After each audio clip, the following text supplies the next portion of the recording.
Hi everybody, I will be talking about chapter 10, part 2, which is verbal supports. Presentations can oftentimes become long-winded and repetitive, and people stop paying attention if they get bored of what you're saying. So verbal supports are super important in keeping people engaged and listening throughout your entire presentation. The main use for verbal supports is to clarify, add interest, and or prove points of your presentation. The most common types of support, but these aren't like all of them, are definitions, examples, stories, statistics, comparisons, and quotations.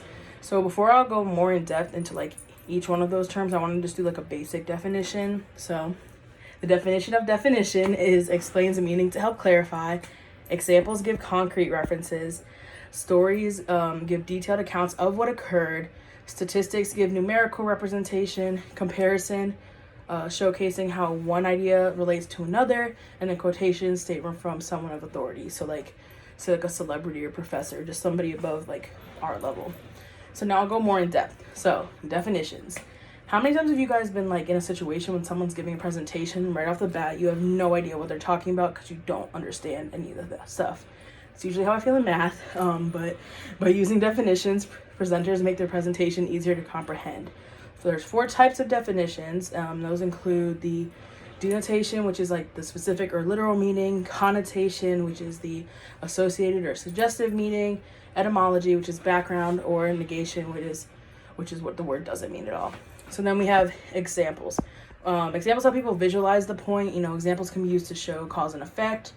They often come from our own experiences, and the more you use in your presentation, the better.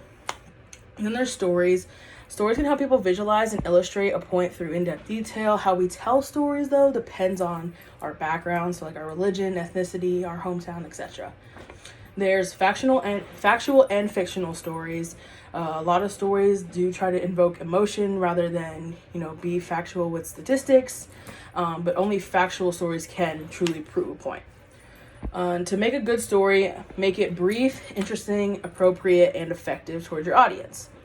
Then we have statistics. So statistics are good to use alongside examples, as they give numerical data to back up what you said with facts and research. Although statistics don't show although statistics do show that the presenter is informed, the audience can also become bored if there's too many in the presentation. Like if there's just a lot of numbers that you're spewing out, people are gonna not pay attention.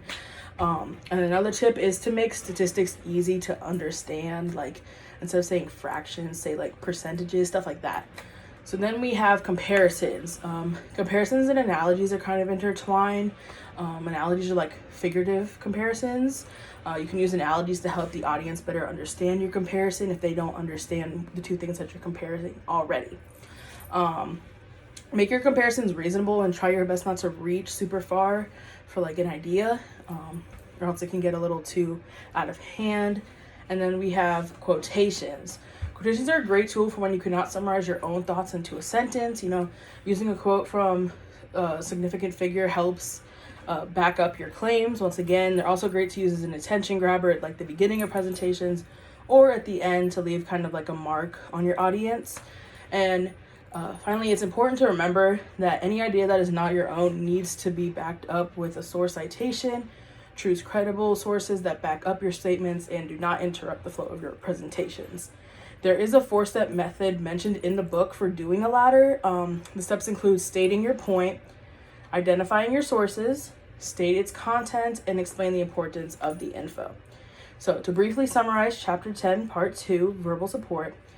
Verbal support add interest, clarity, or proof to your presentations. It can keep the audience engaged. Although there are other types, the main types of verbal support are definitions, examples, stories, statistics, comparisons, and quotations. And finally, to avoid any issues with copyright, stuff like that, make sure to cite any idea that is not your own with a good and credible source.